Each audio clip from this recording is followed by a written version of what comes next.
In this installment of the JLC Podcast, Ray Jorgensen and the JLC team talk about how to apply the ideas found in the book, The Four Agreements by Don Miguel Ruiz.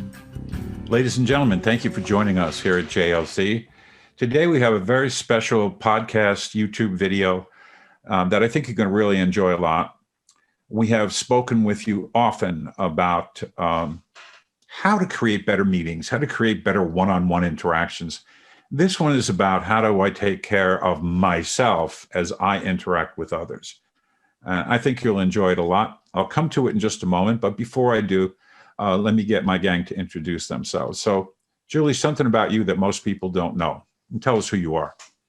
Hi, I am Julie B. Wise, and one thing that people may not know about me is that I love to travel. And my family has been traveling since I've been 3 months old, and we always go to the same places. We go to Wildwood, New Jersey, and we go to the Bahamas, and we go to Turks and Caicos. And that's just something that's the way that we spend our money, is we save and then we go as a family to see each other, to spend some quality time with each other. And it's been hard with the COVID because all of our trips have been canceled. So but I'm looking forward to possibly the next year or two being able to travel and start that tradition again. You may be able to double up, Colleen, tell us about you, something most people don't know. Probably one thing most people don't know is that I despise cooking. In fact, I've been told I'm not actually a cook. I assemble things. So anytime you can open multiple packages, I'm in. But if it takes really time and concerted effort, it just seems to me more like a chore than actually something that people cherish. And I know a lot of my friends really like to cook. So I do my best to go over to their house when I can to enjoy their cooking. So that's great. And do you enjoy their cooking? Of course. The best thing is the thing I don't have to make myself. So yeah, I think all of us have had that experience of going to someone's home or to a restaurant we really love and enjoy what's given to us. So it's a lot of fun. For me, I am home alone again. I'm home alone a lot lately, and my companion is Gertie girl. She's a golden retriever. She's 2.5, and she's sitting right next to me right now. When I do recordings, she's generally right here. Hopefully no one will get her excited and she won't jump up in my lap in the middle of this, but that's kind of, where I'm sitting right now, and something I think most people don't know about me. So this one is about the 4 agreements. And let me tell you, ladies and gentlemen, how grateful I am that you took some time to be with us. We always talk about time as an important aspect of this century. So all of us are really, really grateful that you chose to be with us and spend a few minutes. This set of podcasts is about relationships and results. The other podcasts have really focused on the relationships of those that we work with. This one today is a relationship with self. And the 4 agreements are about how we show up. Now, normally I do 3 things. Today we're doing 4 because there's 4 agreements. And I'm going to talk about each of the agreements, and then my incredible partners are going to weigh in on how those particular agreements land on them. The first agreement is to be impeccable with your words. I like that. I studied Latin for 6, 7, 8 years, and the idea to be impeccable is to be really clean and clear. And one of the disciplines that we teach for meetings is for people to speak from the heart. If it's safe and you feel courage and people are making the space okay for you to talk, well, to speak from the heart is to speak in ways where your words are impeccable. I stay away from negative self-talk, gossip, not belittling anyone. I really just want to use words that are clean, clear, and uplifting, and will help the conversation go forward. What are you thinking right this second about that first agreement? Colleen?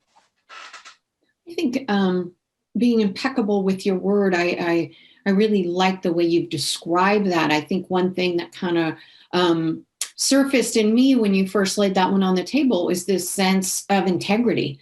I'm going to be impeccable with my word. I am going to be, have my behavior match my thinking. I'm going to ensure that if I make a promise that I keep it.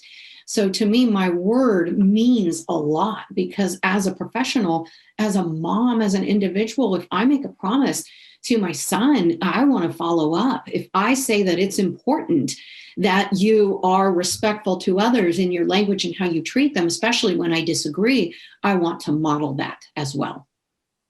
That's really good. Can you extend that a little bit, Julie? That was really, really beautiful, the way you brought the sense of professionalism and the same as it's in the same context, parenting. I really want to be impeccable in my words and how I interact with my kids. That was really good. Jules. I think to extend what Colleen said is something that oftentimes we focus on what we give our word to, and there's a space in there for what we give our word not to, meaning that it is okay. We have to realize what is our limitation.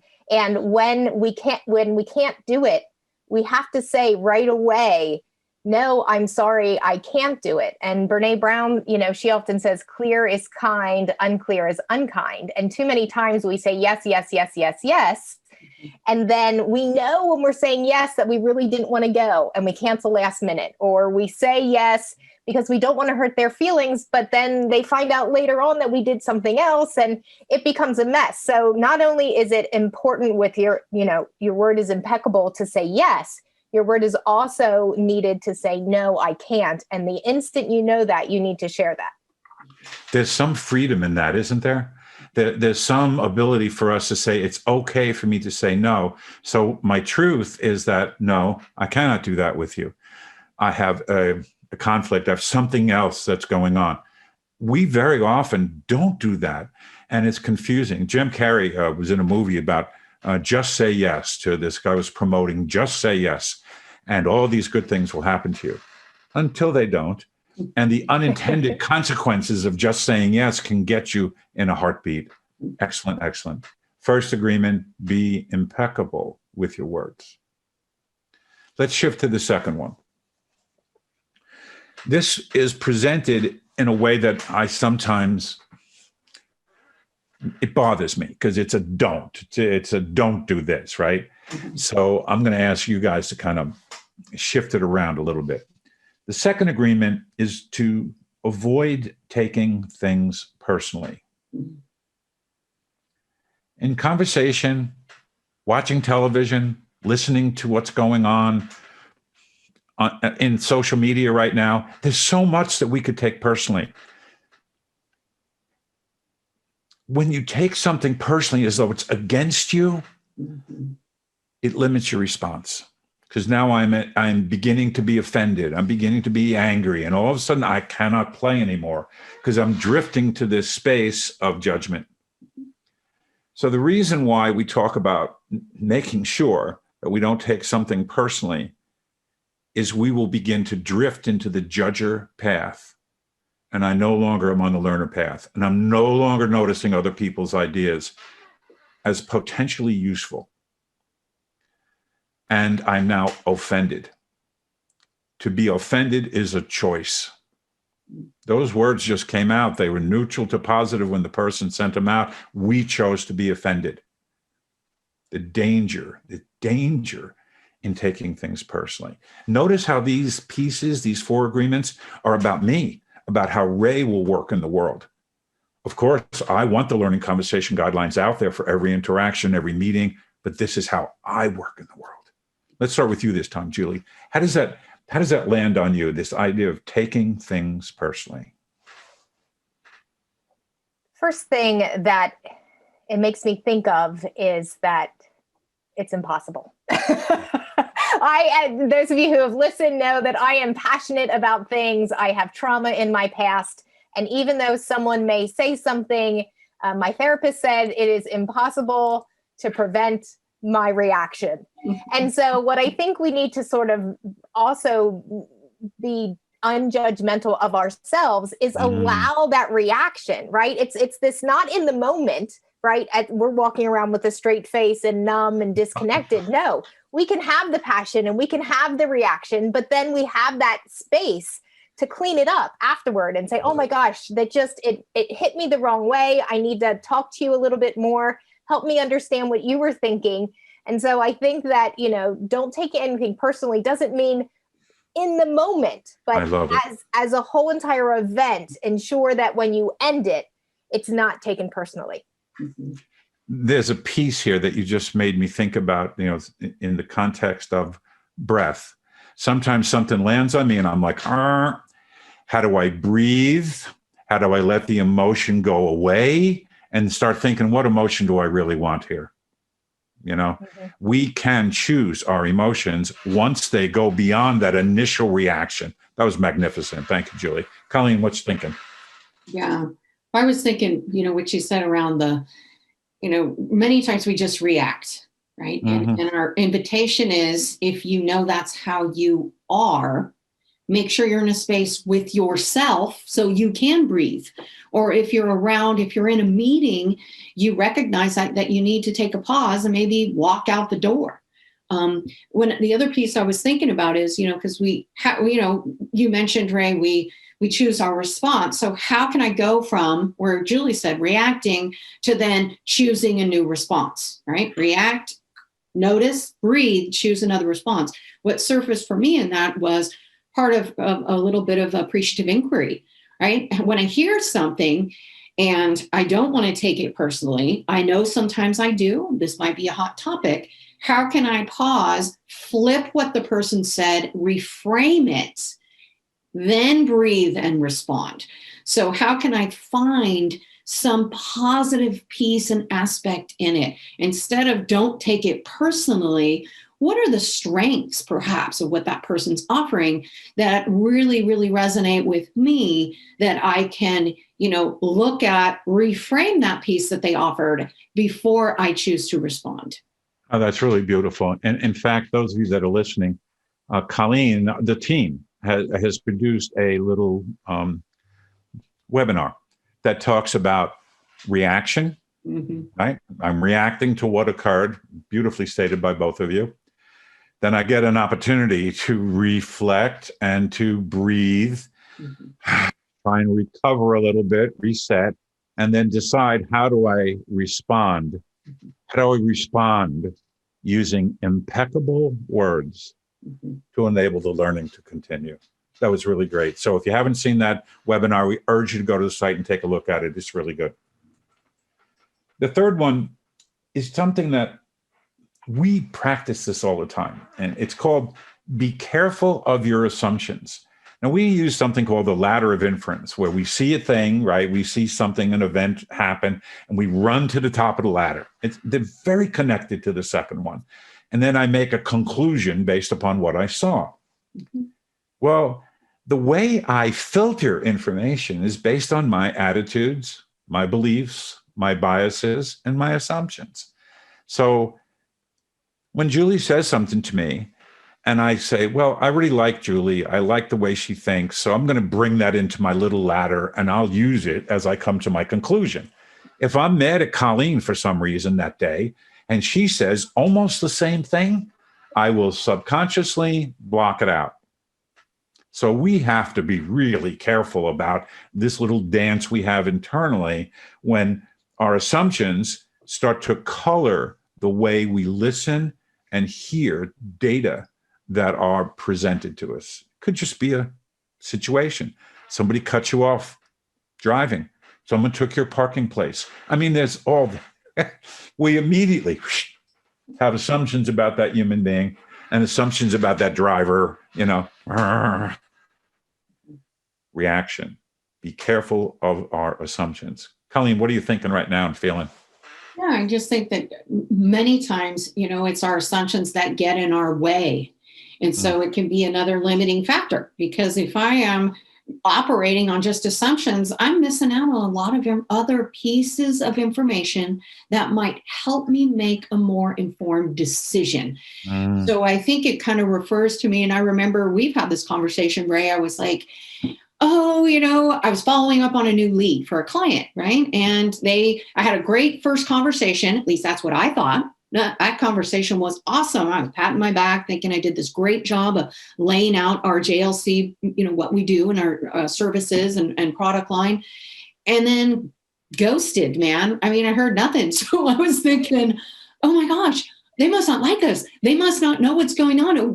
What did I do wrong? So now I'm sitting here second guessing and thinking about it. And honestly, come to find out, so I reach out to Ray, and you were like, well, I'm like, I probably did something wrong. They didn't like what I had to say. He goes, well, do you think that, or do you know that?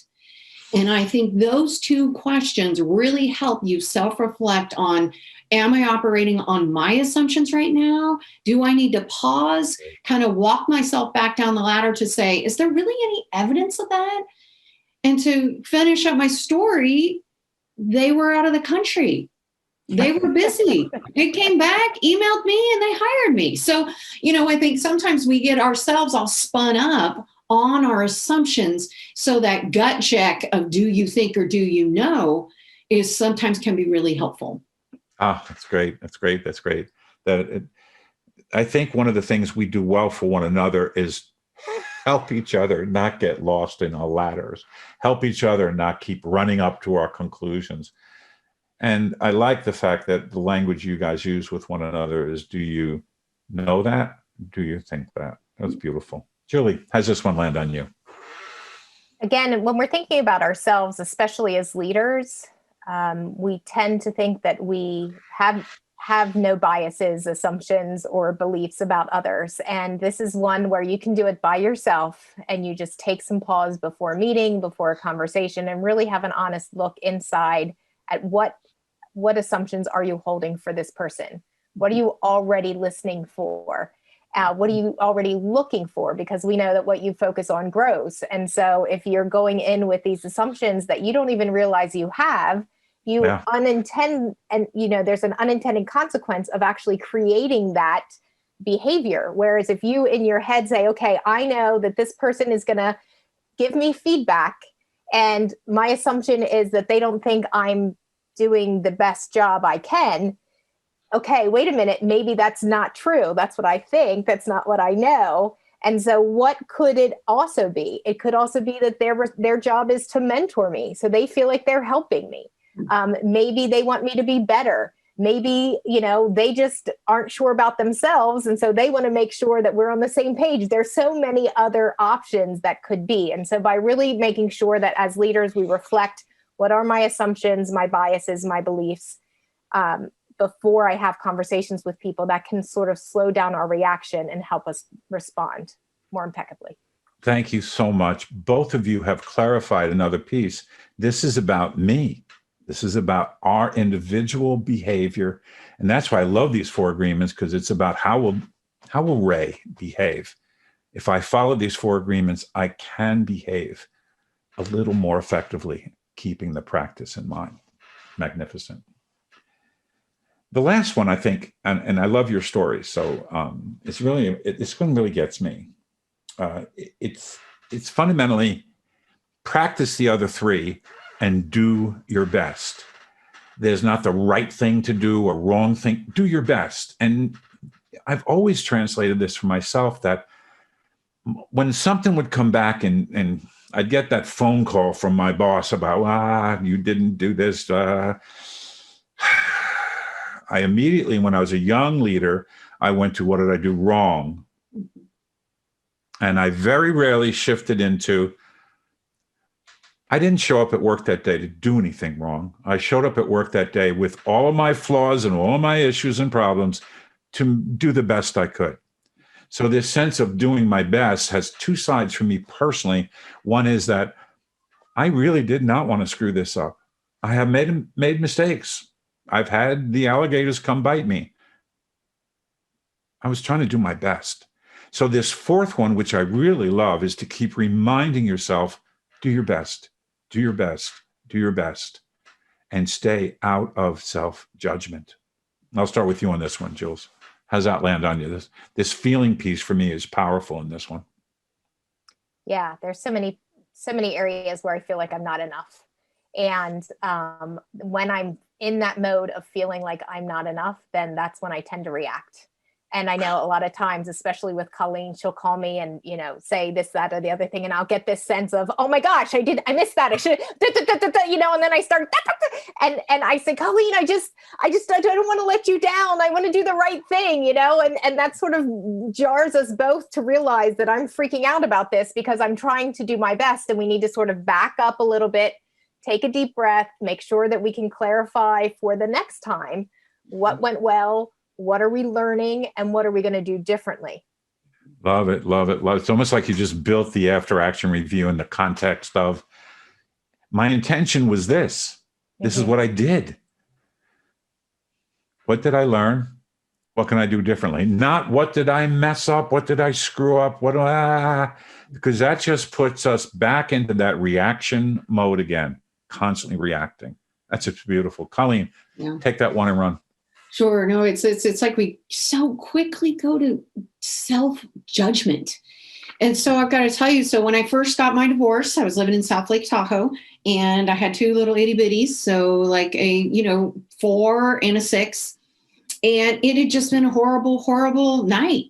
And it was just, a couple weeks fresh into this new situation with these little kids. And it had snowed like a foot. So I get these guys in the car, I'm driving them to school. And I'm white knuckling because there's so much snow coming down and I'm making sure that I'm not, and I'm freaking out and they're screaming and fighting in the backseat. And I literally lose it. I pull over, do my best not to go into this massive snowbank. And I'm just like, and I start yelling at them uncontrollably. And then I'm like, oh my gosh, Colleen, calm down. So I stopped and then I started crying. And I was like, listen, I am doing my very best today. And today my best isn't very good. So I need your help. And these kids just stopped and they were like, oh my God. Okay, Mama, I am so sorry. We'll be good. And they did. They sat in the back seat, like quiet as a church mouse all the way to school. And I thought, you know what? I was so grateful to them. Because I think it comes a point when, think about all these layers of uncertainty with COVID and this, we're feeling unconnected. And some days, hey, worst mom ever. I'll tell you that right now. And then there are days when I'm like, I had a great conversation with my son yesterday. And I was like, you know what? It made my day. So I think this piece about doing your best is some days our best looks different. And that's okay. That is absolutely okay because tomorrow is a new day and I can show up differently and my best can look differently as well.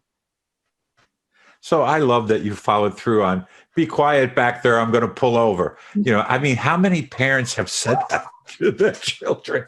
I had twins for a little while and then we had a third, but when we had the twins, they would be doing something and I would always be yelling at the wrong one. And it was just so embarrassing, And funny, they would go, it wasn't me, Dad, it was Ray. It wasn't me, Dad, it was Doug. Oh God. So there's so many. And again, I was doing my best to get from point A to point B, and not kill all of us or anyone else on the way. Wonderful ladies. You were magnificent today. Let me review them. 1, be impeccable with your words.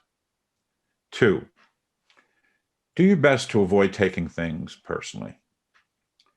3, pay attention to your assumptions. Watch out because they can kind of get you. And the last one, do your best. So with that all done and all said, what surprised you today? What was surprising to you in these interactions today? And I love this, that these 4 agreements are all about how will Ray work in the world? How will I show up in a conversation? What was most surprising to you today? Colleen, you start us off. Okay, I'm going to say what most surprised me is that they all fold into themselves, okay? And I'm saying this because my girlfriend Julie says that about our learning conversation guidelines. But the thing that I love is that they're all kind of interconnected. I really see how being intentional and focused on one, how they're very much not exactly for individual or kind of different agreements, how they really can support each other to be really effective as a leader, as a communicator, in really every aspect of your life. I love the way you made them interdependent. And I have to be careful when I'm planning to do work with you guys that I don't create a reductionist environment where I break them all apart, talk about all their attributes, blah, blah, blah. What we did today is we talked about how one fed onto the other and how they all loop around and make a complete causal loop over and over and over again. That's really nice. Thank you. And fold onto themselves, Julie. Oh, yeah. I got the smile there. Yeah. All I think right, the thing that I think the thing that surprised me is, we all live in different parts of the world. We're all different ages. We've all had different backgrounds, and yet we all have similar struggles when it comes to these 4 agreements. And I think that the more we can remember and be vulnerable and reach out to other people and say, hey, I'm really struggling with this, and we can have conversations, then those conversations improve our relationships, and then we'll start to connect more and not feel so alone. Well, as the youngest member of the team, let me just say how grateful I am to be on here with you and learn from your elderly wisdom. I love you guys. This was a great, great conversation. I hope those of you that are listening enjoyed it. And I want to make sure that I keep the 4 agreements in front of me all the time, so that as I work with anyone, one-on-one, one-on-many, my privilege and honor to work with Julie and Colleen like in this, that I'm practicing those 4 agreements. It's just a privilege and a pleasure to work with professionals like this. And ladies and gentlemen, I hope you enjoyed it. Please, please hop on the website. There's more stuff on there. The professionals that work with me in this little JLC team are truly magnificent, and you'll enjoy listening to them on so many different opportunities. Remember, stop by gojlc.com. So grateful for your listening day today. We hope we added to your day. Take care. Thank you. Sincerest thanks for listening to this episode of the Everyday Leadership Conversations podcast. The Jorgensen Learning Center offers a variety of programs for individuals and organizations to enhance their communication and leadership skills. To find out more about programs and upcoming webinars, check out our events page at gojlc.com.